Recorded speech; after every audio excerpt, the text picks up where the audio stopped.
Kalau hujan, ya kita selalu basah-basahan gitu. Harus pinter-pinter jaga diri biar nggak drop. Kalau secara kelihatan kasat mata kayak berat, tapi kalau kita jalankan dengan ikhlas, dengan tenang. Bukan masalah materi, dan masalahnya menolong sesama. Rasanya nikmat banget bagi saya. Yang berakhir insya Allah nanti kita tetap ada aksi seru.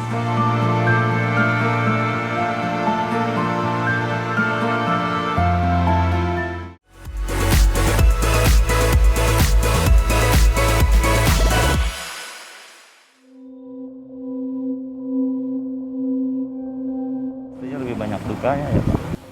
Karena kan satu udah capek udah pasti.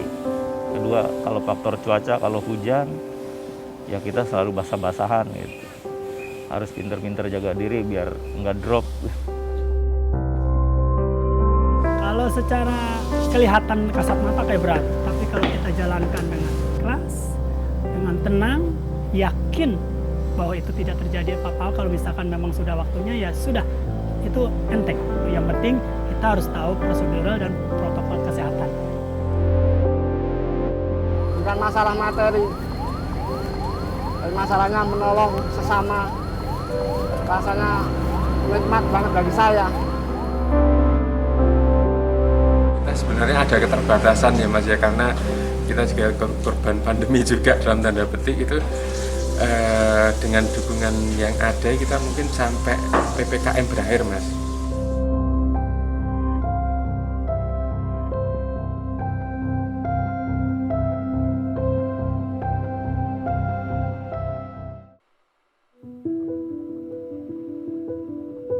Gimana kita merasa sedih juga gitu. Apalagi kalau ada yang sekaligus memakamkan 2 orang keluarganya gitu. Seperti kemarin, saya jadi kayak inget ke keluarga gimana gitu. Saya harus,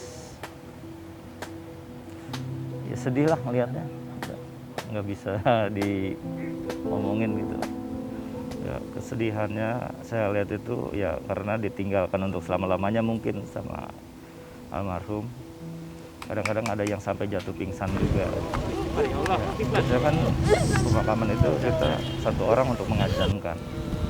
Nah, kesedihannya di situ nggak bisa melihat langsung prosesi pemakaman secara langsung karena harus ada jarak ya, hanya untuk yang mengajarkan saja di situ.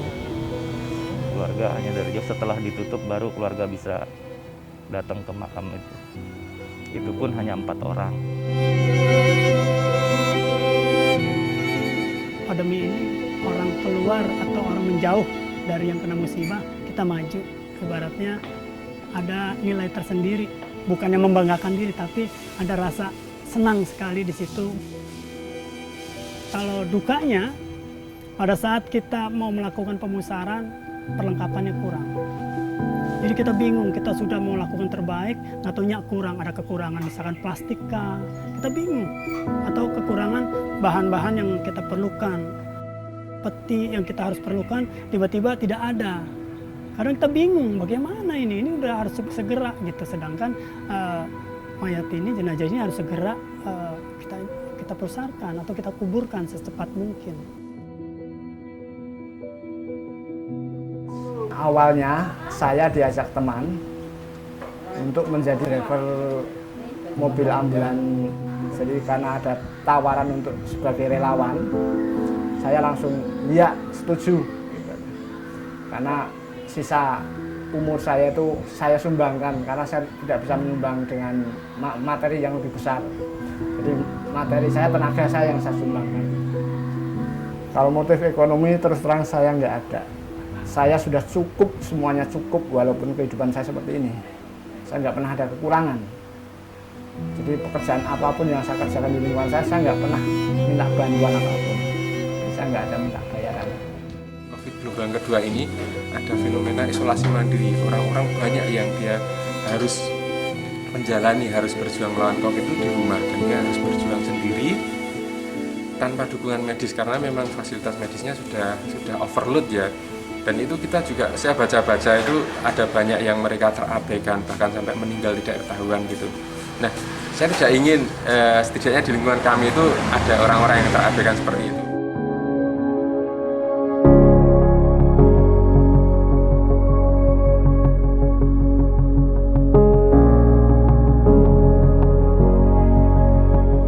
Corona ini cepat berlalu, Pak. Kita bisa bersilaturahmi satu dengan yang lain, bisa kumpul dengan keluarga. Dari awal saya sendiri tidak ada punya pikiran bahwa untuk mendapatkan materi atau mencari materi di tim relawan ini. Karena bisa membantu orang, sekarang bantuan itu penting sekali. Kebanyakan orang lagi udah nggak bisa ngapa-ngapain, terus kita bisa membantu, senang sekali saya. Saya yakin bahwa seperti yang Allah sampaikan itu di balik setiap kesulitan itu ada kemudahan. Jadi ketika kita menjumpai satu kesulitan itu kita tidak boleh terpuruk dan diam saja. Mari berbuat kebaikan dan Kita harus berani berubah.